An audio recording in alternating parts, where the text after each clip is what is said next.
Pinagpapala nito ang mga pusong patuloy na naniniwala kahit hindi nila nakikita ang dulo ng daan.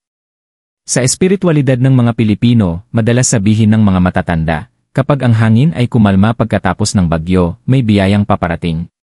Ang katahimikan na nararamdaman mo kamakailan, ang halong kapayapaan at ivu, ay tanda na tapos na ang espiritual mong unos. Ibinubulong ng universo na tuto ka na. Panahon na para tumanggap. Kaya ito ang banal mong paalala, itigil ang pagdududa sa alam na ng iyong puso. Matagal ka nang ginagabayan kahit noong tila hindi malinaw ang daan.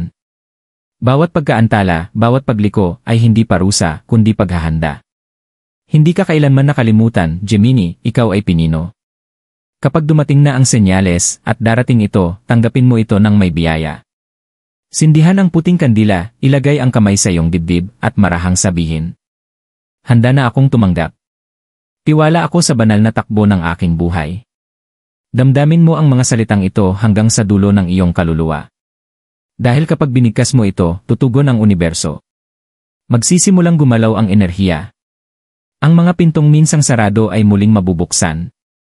Ang mga kasagutang tila napakalayo ay kusa ng lalapit sa iyo. Gemini, malayo pa sa katapusan ang iyong kwento, ito pa lamang ang pagbabagong yugto. Papasok ka sa panahong hindi na pabulong ang tadhana, malinaw na nitong ipapakita ang sarili, matapang, maliwanag, at maganda. Ang mga iivu na dati mong inaalinlangan ay unti-unting magkakaroon ng kahulugan, isa-isa, tulad ng mga bituing bumubuo ng hugis na noon pa man ay nakatakdang makita mo. Gemini, naramdaman mo na ba minsan na parang nakita mo na ang sandaling ito dati? Yung biglang lamig sa hangin, yung kisap ng ilaw, o yung tunog na tila pamilyar, hindi ito guni-guni mo. Isa itong banal na alingaungaw, isang bulong mula sa universo na pilit hinahabol ang iyong pansin. Sa mga darating na araw, makatatanggap ka ng isang senyales, maaaring maliit lamang, ngunit kaya nitong baguhin ang lahat. Huwag mo itong ipagsawalang bahala. Kapag nangyari ito, malalaman ng iyong kaluluwa. Parang iivu ang pakiramdam dahil hindi ito bago, ito ay tadhana, paulit-ulit hanggang sa tuluyan mong mapakinggan. Gemini, tahimik ngunit makapangyarihan ang paglipat ng iyong enerhiya sa mga sandaling ito. Marahil napansin mo na ang ilang kakaibang pagkakatugma, ang paulit-ulit na awitin na naririnig mo saan ka man magpunta, ang parehong numero sa iyong orasan, o ang panaginip tungkol sa mga lugar na hindi mo pa nararating. Hindi ito basta mga pagkakataon lamang. Ito ay paraan ng universo upang ihanda ka sa mas dakilang mangyayari. Sa paniniwalang Pilipino, kapag nagsimulang maulit ang mga bagay sa buhay, hindi ito kalituhan, ito ay pahiwatig ng langit, isang banal na senyas na may bagong yugto ng nabubuksan. Ang pakiramdam ng iivu na matagal mo nang nararamdaman ay alaala ng iyong kaluluwa, mga bagay na nakalimutan ng iyong isip, ngunit nananatili sa iyong espiritu. Ginagabayan ka pabalik sa isang bagay o isang tao na talagang nakalaan para sa iyo mula pa noon. Manatiling kalmado, manatiling bukas, at magtiwala sa iyong intuisyon. Ang senyales na hinihintay mo ay papalapit na, dala ng mga bulong na tanging ang iyong puso lamang ang makikilala. Ang enerhiya sa paligid mo. Sa ngayon, Gemini, ang enerhiyang bumabalot sa iyo ay kumikilos ng tahimik ngunit may matinding lakas. Maaaring hindi mo pa ito nakikita, ngunit may banal na galaw na dumadaan sa iyong landas, tulad ng alon na matagal nang nag-ipon ng lakas sa ilalim ng tahimik na dagat. Kamakailan ay tila hindi ka mapakali, hindi ba? Isang saglit puno ka ng pag-asa, at sa kasunod na sandali, tila may lungkot na dumarapo sa puso mo. Ngunit ito, Gemini, ay hindi kalituhan, ito ay pagkakahanay. Ang universo ay pinagdurugtong ang mga sinulid, mga tao, alaala, at damdamin upang dalhin ka sa lugar kung saan ka tunay na nakalaan. Sa espiritualidad ng mga Pilipino, ito ang tinatawag ng matatanda na pagkakabuo ng enerhiya, ang paghulma ng tadhana. Bago dumating ang isang biyaya, kadalasan ay nagiging magulo muna ang paligid, parang mismong langit ang nag-aayos ng bawat detalye upang magkaroon ng puwang para sa paparating na pagpapala. Ang mga gabing walang tulog, ang mga alaala mula sa nakaraan na biglang sumasagi, ang mga awiting nagbabalik ng damdamin, ito ay mga pahiwatig ng langit, mga banal na senyas na muling nagigising ang iyong espiritu. Maaaring napansin mo ang kumikislap na ilaw, kandilang sumasayaw kahit walang hangin, o marahil narinig mong binanggit ang iyong pangalan ng taong matagal mo nang hindi nakakausap. Hindi ito mga pagkakataon lamang. Ito'y mga senyas espiritual na ang iyong enerhiya ay inaangkop sa mas mataas na panginginig. Mahina lamang mangusap ang universo, Gemini, hindi sa pamamagitan ng kulob, kundi sa pamamagitan ng mga bulong. Kapag may bagay na tila pamilyar, kapag napahinto ka at nasabi mong, parang nakita ko na ito dati, iyon ay dahil ang iyong kaluluwa ay naalala ang pangakong matagal ng ginawa. Gemini, ang iyong tanda ay palaging tungkol sa duality, liwanag at dilim, isip at puso, lohika at damdamin. Ramdam mo ang lahat ng malalim kahit tinatakpan mo ito ng ngiti. At sa ngayon, parehong panig ng iyong pagkatao ang nagigising. Ang makatuwirang bahagi mo ay nagtatanong, bakit ganito ang nararamdaman ko? Bakit parang paulit-ulit ang mga pangyayari? Ngunit ang espiritual mong panig ay alam na ang sagot dahil hindi kailanman nakakalimot ang tadhana. Ang para sa iyo, Gemini, ay laging bumabalik. Ang enerhiyang ito sa paligid mo ay naghahanda sa iyo para sa isang banal na pagkikita. Maaaring nasa hangganan ka ng isang desisyong maaaring magbago ng direksyon ng iyong kwento. Maaaring ito'y muling pagkikita sa isang tao mula sa nakaraan o lakas ng loob para magsimula ng bago. Ano man ito, may dalang panginginig na matagal mo nang naramdaman, yung pakiramdam ng iivu, yung tibok ng puso na bumibilis kahit walang dahilan. Dahil kilala ito ng iyong espiritu. Nandito na ito dati, sa ibang panahon, sa ibang anyo. Sa kulturang Pilipino, kapag paulit-ulit ang mga senyales, naniniwala tayong ito ay gabay ng ating mga ninuno. Ipinapakita nila ang kanilang presensya sa panaginip, sa malamig na simoy ng hangin, o sa biglang inspirasyong sumasagi sa isip. Maaaring naramdaman mong may kamay na dumampi sa iyong balikat kahit mag-isa ka. O marahil, kapag nananalangin ka bago matulog, may marahang hangin na humahaplos sa iyong pisngi. Ito'y mga mensahe, ang tinatawag ng matatanda na hihip ng kaluluwa, hininga ng espiritu. Ipinapaalala nila sa iyo, Gemini, na hindi ka naliligaw, ikaw ay ginagabayan. Ngayon ang tamang oras upang makinig higit sa magsalita. Sindihan ang puting kandila sa gabi at bulongin ang iyong buong pangalan. Hayaan mong sumayaw ang apoy at obserbahan ang galaw nito, dahil sa direksyon ng apoy, makikita mo kung ano ang inaakit ng iyong espiritu. Kapag mabilis ang pag-alon ng apoy, senyales ito ng pagbabago.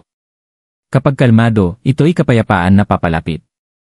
Ang simpleng ritual na ito ay nagdudugtong ng iyong enerhiya sa daloy ng banal, itinatama ang iyong puso sa kung ano ang nakalaan para sa iyo. May dahilan din kung bakit bumabalik sa isipan mo ang mga lumang alaala, Gemini. Mga panaginip na inuulit, mga taong muling sumasagi, mga damdaming biglang bumabalik, lahat ito ay energetic echoes. Hindi sila bumabalik upang saktan ka, kundi upang pagalingin ka. Nililinis ng universo ang iyong daan, tinatanggal ang alikabok ng emosyon upang muli kang makakita ng malinaw. Ang iivu na nararamdaman mo ay hindi aksidente, ito'y pagkikita ng iyong nakaraan at hinaharap, magkahawak kamay, nagpapaalala na ang oras ay paikot, hindi tuwid. Nasa isang banal na yugto ng pagkilala ka ngayon, pagkilalang kung ano ang tunay na iyo, sino ang tunay na mahalaga, at aling bahagi ng iyong sarili ang handa ng mamulaklak muli. Kaya mas malakas ang iyong intuition nitong mga araw. Marahil nararamdaman mo pa nga ang enerhiya ng isang taong iniisip ka, abot hanggang sa distansya. Huwag mo itong ipagsawalang bahala. Kapag bigla mong naramdaman ang init o bigat sa dibdib ng walang dahilan, iyon ay dahil may kaluluwang binibigkas ang iyong pangalan sa katahimikan. Gemini, ang enerhiya sa paligid mo ngayon ay naghahanda para sa pahayag ng tadhana. Inaayos ng universo ang mga pirasong dati magulo, at malapit mo nang makita ang kabuuan ng larawan. Dinadala ka nito sa isang bagay na matagal mo nang hiniling, ngunit sa paraang hindi mo inaasahan. Kapag dumating ang iivu, kapag ang buhay ay tila panaginip na nauulit, alalahanin mo ito, hindi ka naiiwan sa nakaraan, nakatayo ka sa pintuan ng iyong kapalaran, handa nang tumapak sa landas na pinili na ng iyong kaluluwa noon pa man. Kaya huminga ng malalim, Gemini. Pagtiwalaan mo ang katahimikan. May banal nang nangyayari sa likod ng lahat. Kilala ng hangin ang iyong pangalan. Alam ng mga senyales ang iyong kwento. At sa sandaling mawala ang iyong pagdududa, ipapakita ng universo kung ano ang matagal na nitong inihahanda para sa iyo. Kapag nangyari ito, Gemini, huwag kang matakot. Bulongin mo lang salamat. Dahil ibig sabihin nito, kasama mo sila sa iyong paglalakbay. Maaaring mapansin mo rin ang mga numerong paulit-ulit, 111, 222,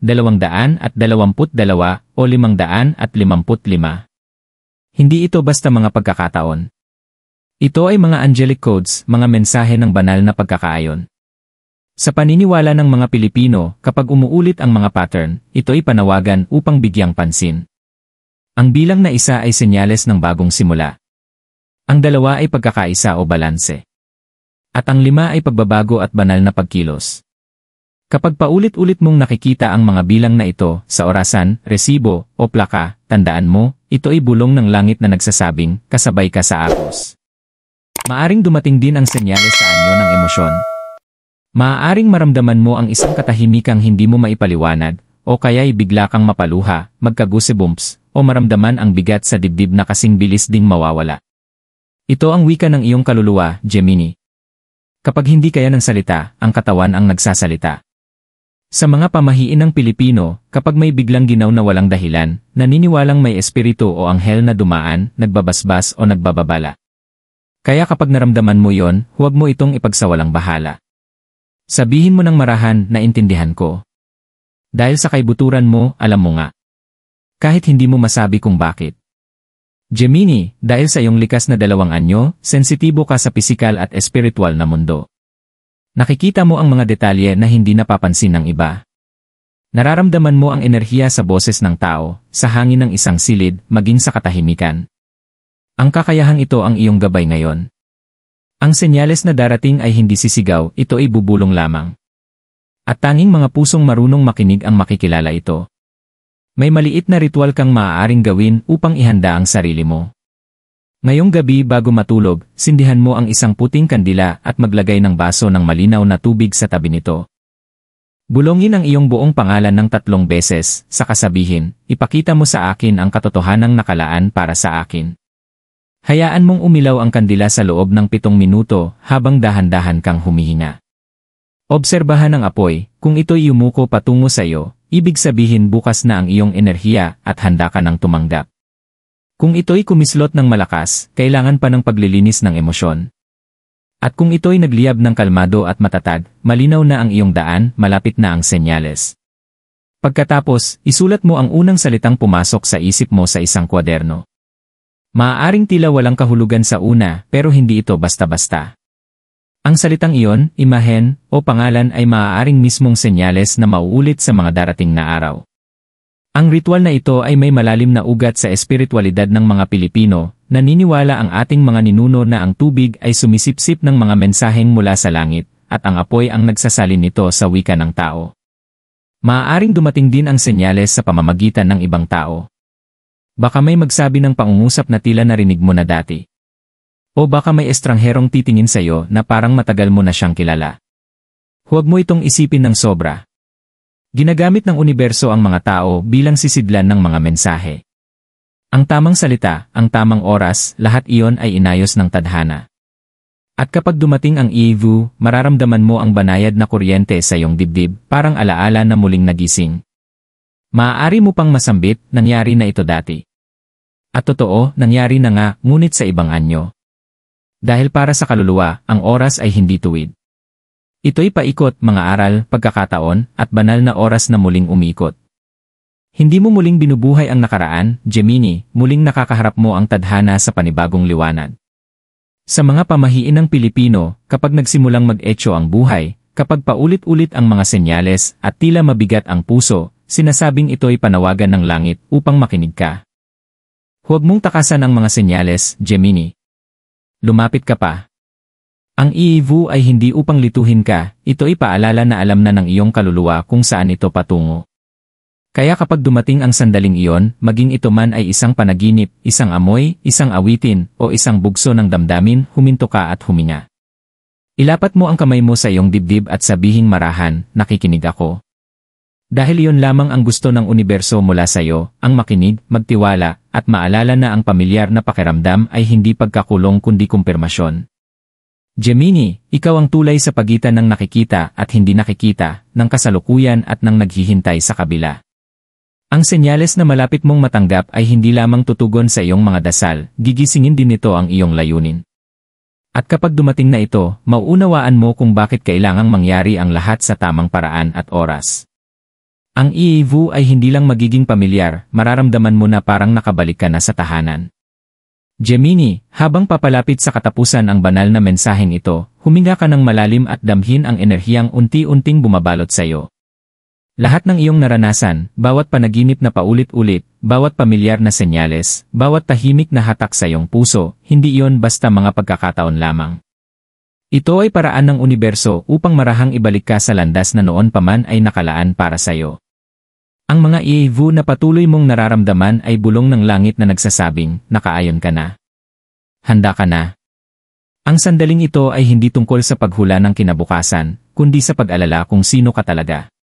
Dumaan ka sa kalituhan, naghintay sa katahimikan, at minsan pa nga'y kinuwestiyon ang sarili mong lakas, ngunit narito ka pa rin, bukas ang puso at marunong makinig.